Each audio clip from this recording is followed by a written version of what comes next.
21 күннің ішінде қалай өз өміріңді өзгертуге болады?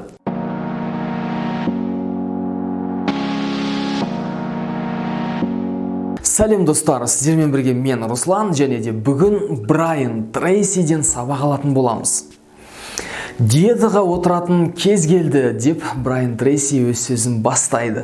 Ал мен болсам, әрі қарай оның кеңестерін қазақ тіліне аударып, сізге жеткізуге тырысып көретін боламын. Дайын болсаңыз, ендеше бастаймыз. Диета деп ол 21 күндік ойдың диетасын айтады.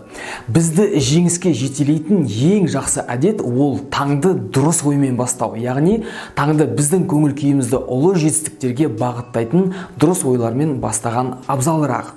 Мен сізбен, мен және де басқа мыңдаған адамдардың байлыққа қол жеткізуіне септігін тигізген формуламен бөліскім келіп отыр. Бұл формула сізге көмегін тигізе алады немесе жоқ деп шешім қабылдамас бұрын, оны 21 күн бойы практикада қолданып көріңіз. Егер бұл формуланы алдағы 3 апта бойы практикада қолданып көрсеңіз, сіздің өміріңіз ең жақсы жақтарына қарай өзгеретіні туралы уәде беретінін айтады. Бірінші ереже, таңертең тұрған кезде бірінші сағатты өзіңізге арнаңыз. Ол үшін жұмысқа баратын уақыттан 2 сағат ерте тұрғаныңыз дұрыс болады. Әр таңда сіз миға салмақ салмас бұрын денеге жаттығу жасаңыз. Екінші ереже. Күніне кем дегенде 30 минут уақытыңызды кітап оқу үшін жұмсаңыз. Яғни таңғы жаттығудан соң миға жаттығу міндетті түрде керек. Ол оқытатын немесе шабыт беретін кітаптар болуы мүмкін. Мен мысалы шабыт беретін статьяларды оқығанды ұнатамын. Себебі олар маған күні бойына жететін энергия береді. Таңда алатын бірінші ақпарат сізге расында да таңғы дұрыс ас секілді пайдалы болатынына көз жеткізіп барып қабылдауды әдетке айналдырыңыз. Оқып болған соң үшінші ережеге көшіңіз. Қолыңызға блокнот алып, өзіңіздің негізгі 10-15 мақсатыңызды осы қазіргі уақытпен жазыңыз. Яғни сіз бұл мақсаттарыңызды орындаған секілді жазыңыз. Мысалы, мен жылына 100 000 ақш долларын тауып жатырмын. Менің салмағым 75 килограмм және де мен өте жақсы формадамын. Мен жап-жаңа сұлтысты BMW-мен жүремін. Мен керемет және де үлкен үйде тұрамын және тағы да сол сияқты.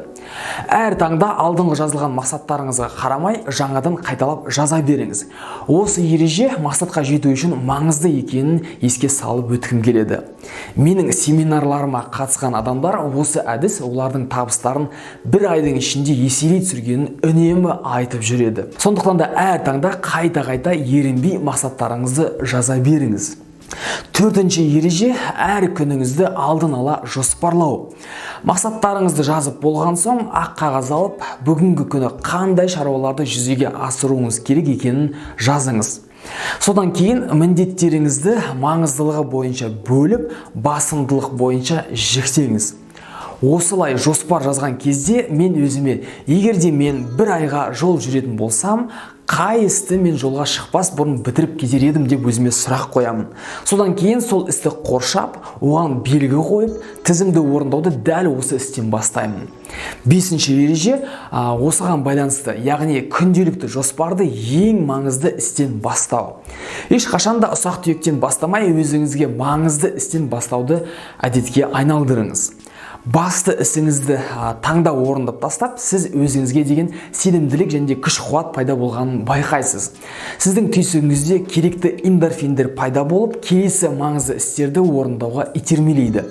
Және де ең маңыздысы, бұл ережені күнделікті пайдаланып тұру маңызды. Сізде белгілі бір ағым пайда болып, сол ағында оңай креативті қозғалып, сіздің істі орындау өнімділігіңіз артып отыратын болады. Алтыншы ереже, автокөлікпен қозғалыс жасаған кезде радионың орнына пайдалы аудио программаларды тыңдауды әдетке айналдырыңыз. Оңтүстік Калифорниядағы университеттің зерттеулері бойынша орта есеппен көлік жүргізетін адам жылына 1000-1500 километр жол жүріп өтеді екен. Негізі Қазақстанда одан әлде қайда көп болуы керек. Бұл дегеніміз жылына 500-1000 сағат уақыт екен. Салыстырмалы түрде қарайтын болсақ, университеттің бір немесе 2 семестрін оқып шығуға кететін уақыт екен. Сондықтан да осы уақытты босқа жұмсамай, өз салаңызда ең мықты болуыңыз үшін қажетті ақпараттарды тыңдап жүрсеңіз, өміріңізде қаншама университет оқып шыға алатыныңызды білесіз бе? 7-ші ереже: өзіңізге шұғылдық сезімін дамытыңыз.